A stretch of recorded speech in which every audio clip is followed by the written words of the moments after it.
Welcome to the Human 5 Project, the podcast where we cut straight to the breakthroughs that matter, the show where science meets self-optimization. I'm your host, Ultimate Biohacker 10X, and here we break down the real research, real data, and real dosing behind modern biohacking, from compounds and peptides to techniques, devices, lifestyle strategies, and performance protocols.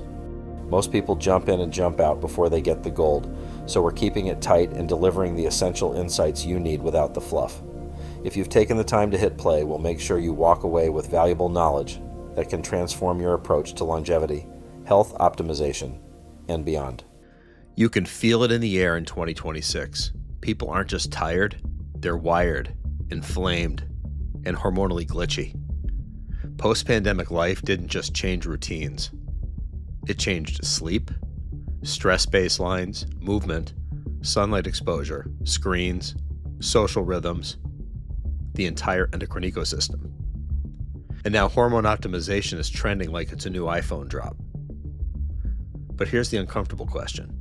Are you upgrading your hormones, or are you installing malware? Because hormones aren't supplements.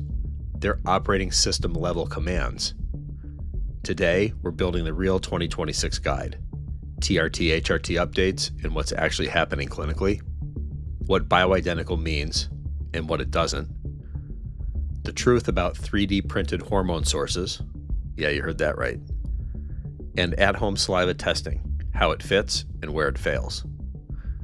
Finally, why microplastics and modern chemical exposure belong in the hormone conversation. No hype, no influencer protocols, just pure signal. This is Ultimate Biohacker 10X. You are here with the Human 5.0 Project. No fluff, no filler, no hype, just the science. This is for educational purposes only, and it's not medical advice. Hormone replacement therapy is prescription medicine, and decisions belong with a licensed clinician, and appropriate lab testing and follow-up are indicated. At-home tests are trend tools, and they are definitely not a license to self-diagnose. Okay? Now that we got that out of the way, let's lock this one in. In the pandemic era, people learned to live in survival mode.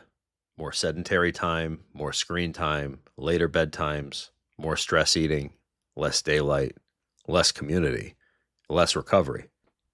That doesn't just affect your mood. It hits the hypothalamus, then the pituitary and the adrenal axis, thyroid signaling, insulin sensitivity, and sex hormone rhythms. So when people say my hormones are off, sometimes they're right. And sometimes it's lifestyle-driven endocrine noise. The Human 5 rule, before you replace hormones, you have to stabilize the environment those hormones live in. Post-pandemic, our health isn't just about dodging viruses. It's about building resilience against baseline shifts in bioindividuality. The endocrine system took a hit from disrupted rhythms, and now we're seeing the ripple. Fatigue that lingers, moods that swing, metabolism that stalls. And this is why optimization in 2026 starts with acknowledging the accumulated noise, environmental, social, digital, that noise that our systems weren't built for. So let's clean up some terminology first. A lot of people say TRT and TRH therapies. TRT is testosterone replacement therapy. TRH is a different thing. It's thyrotropin releasing hormone, historically used more as a diagnostic agent in niche applications, not your mainstream optimization lane. TRT reality check, men. In the US, FDA has emphasized that testosterone products are approved for men with low testosterone due to specific medical conditions, not just because it's 2026 and you're tired. They also issued class-wide labeling changes in 2025. Translation: TRT is not a vibe. It's medical therapy with monitoring. Menopause HRT update. And this is big 2026 news. In February of this year, the FDA announced labeling changes to several menopausal hormone therapy products, removing certain risk statements from boxed warnings and clarifying risk considerations. That doesn't mean HRT is risk-free. It means the communication around risk-benefit is being updated based on evidence review, and the decision is still individualized. The Human 5 frame here? This is the era of precision context, not blanket fear and not blanket hype. Now, let's talk about the phrase you hear everywhere. Bioidentical hormones from 3D printed sources. Here's the clean version. What 3D printed medicine really is today? In pharma, it generally means printing dosage forms and delivery devices with customized dosing or release profiles, often in hospital or pharmacy settings, not printing raw hormones at home. And importantly, Aprecia Pharmaceuticals' Spiritam is widely cited as the first FDA-approved 3D printed prescription drug, and it's still commonly referenced as the flagship example. Okay, so where do these hormones and 3D printing intersect? So let's get some early legit science. You do see serious research on 3D printed drug delivery for women's health. For example, 3D printed progesterone delivery concepts like intravaginal rings or multi-layer matrices for timed release. These can create structures with layers that dissolve at different rates. Immediate for a boost, slow for steady maintenance, potentially mimicking natural circadian rhythms better than one-size-fits-all pills. It's like shifting from a fire hose to a controlled drip for your endocrine system. So the honest take? 3D printing is real in drug delivery and personalization. 3D printed hormones as a mainstream consumer supply chain is not a current standard. If someone is selling that idea like it's normal today, it's marketing and it's truly not medicine. All right, let's shift a bit. At-home saliva kits. Is this signal or noise? And this is where 2026 gets a little interesting. At-home hormone testing has moved from sketchy internet kits to polished consumer hardware, including devices that were just showcased at CES. Example, Eli Health's Hormometer line has been covered as expanding into saliva-based testosterone-progesterone tracking with real-time results in around 20 minutes via the app. Nutrix's T-Sense adds non-invasive testosterone monitoring. Here's an important nuance. These tools can be FDA registered as low-risk devices, but that's not the same as FDA approved to diagnose disease. What Saliva is good for? Saliva is often used for cortisol trend monitoring and specific endocrine screening contexts, focusing on the free or bioavailable hormones that actually reach tissues rather than total levels in blood. Where saliva gets tricky? Testosterone in saliva can be measured and is used in research contexts, but it's sensitive to collection timing, contamination, and day-to-day variability. It's better for trend patterns than for decisive medical calls. So what's the human 5-0 rule for 2026 monitoring? Use saliva tools like a dashboard, not a steering wheel. If your readings shift, the next move is usually repeat under consistent conditions, correlate with sleep stress training, confirm clinically with labs if you're making real medical decisions. Now the stat question. Adaptogens like ashwagandha. The signal?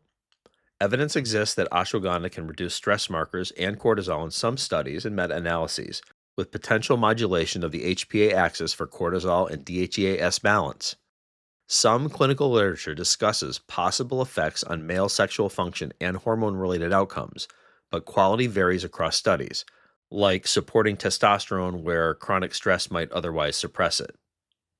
The reality check? There are increasing reports of ashwagandha-associated liver injury in case reports and safety summaries. Rare endocrine axis weirdness has also been reported in case literature. Not common, but not imaginary, especially with thyroid interactions and conditions like Hashimoto's. All right, the human 5-0 stacking rules. Start with lifestyle hormone hygiene before you stack anything. One variable at a time. If you have liver disease, take meds with interactions, or you're pregnant, you do not freestyle supplements. If symptoms are severe, you don't stack, you get evaluated. Now, the part people want to ignore because it's not sexy, but it's certainly a mainstream topic.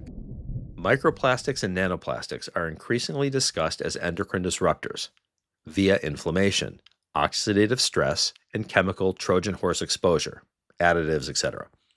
You'll see particular concern around reproductive health and hormone signaling in reviews, like structural changes in ovarian cells, epigenetic shifts in DNA expression, decreased sperm quality, or altered testosterone from oxidative damage in production cells.